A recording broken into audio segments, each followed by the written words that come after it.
সব রোজাও করেছে, এত বড় দাঁতন নিয়ে কমপক্ষে আপনার 1 ঘন্টা আগে দাঁতন ঘষে বলে কিরে কলিমুদ্দিন রোজা আছিস তুই? আর বলিস না ভাই, এই মাসটা বিরাট কঠিন, বিরাট রোদ, কিন্তু দরজা বন্ধ করে ওই 1 থাল ভাত খেয়ে এসছে। এরকম মাল আছে না নাই জোরে বলেন? বাংলাদেশের ইমানদার বড় ভালো, এই বাংলাদেশের বুকে এরকম নাই আছে? তাই কবি কি বলছেন, এই হলো আজ যাদের নীতি, এরাই এখন বিচারপতি। ধর্মের বেলায় ঘুম, ধর্মের বেলায় ঘুম, দাঁড়িয়ে সাটা গোফে আটা গাজাই মারে দম।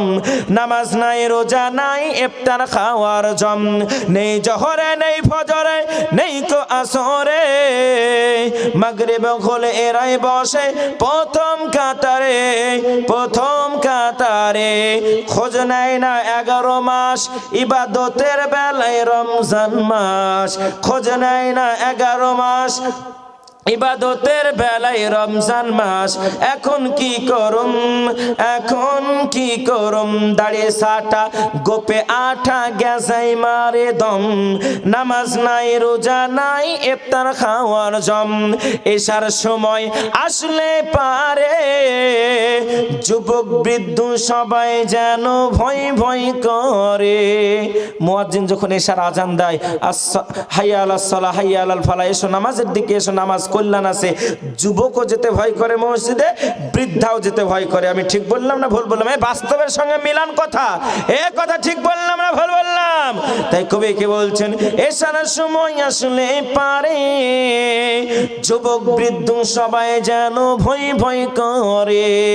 আহা কত ঠান্ডার সময় কি করে যাব মসজিদে ভাই, আহা কত ঠান্ডার সময় কি করে যাব মসজিদে ভাই।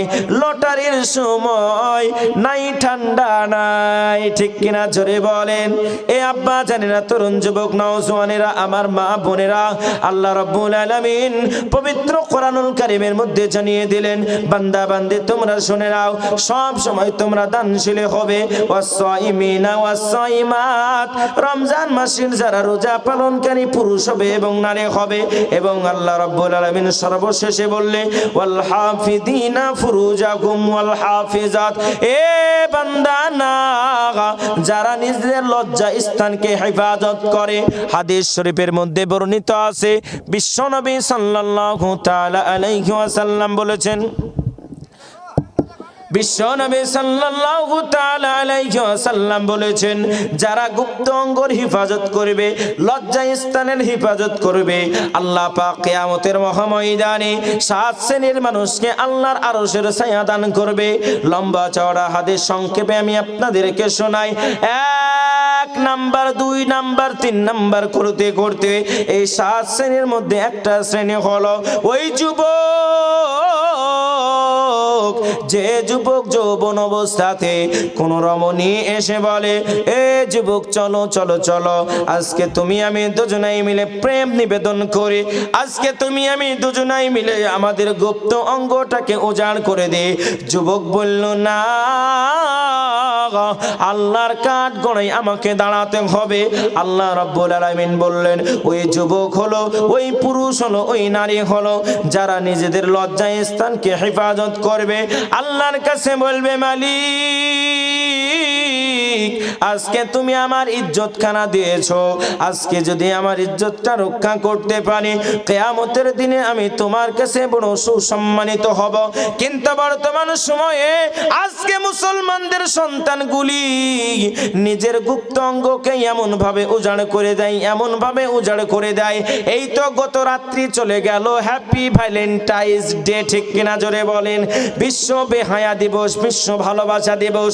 এই বিশ্ব ভালোবাসা দিবসে মুসলমানদের তরুণেরা, মুসলমানের তরুণীরা গোলাপটাকে নিয়ে একে অপরের কাছে প্রেম নিবেদন দেয়, প্রেমের আলাপ করে। প্রেমের আলাপের সঙ্গে সঙ্গে এরা নিজেদের শরীরটাকে অপরকে ভোগ্যন করার সুযোগ দেয়।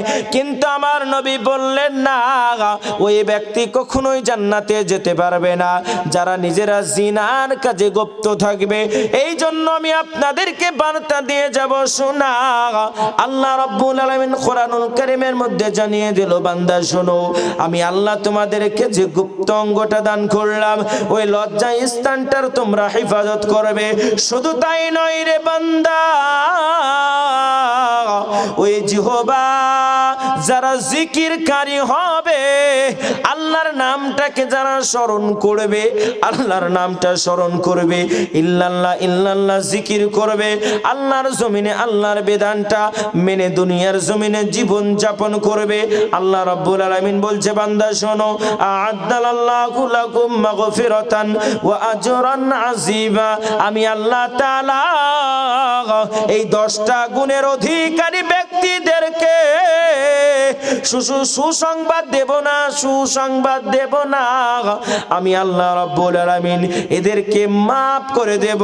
একবার জোরে বলবেন না সুবহানাল্লাহ। আব্বা জানেরা, সোনা মানিকেরা, এই জন্য বলবো শুনুন, আসুন আমরা আগে আসি।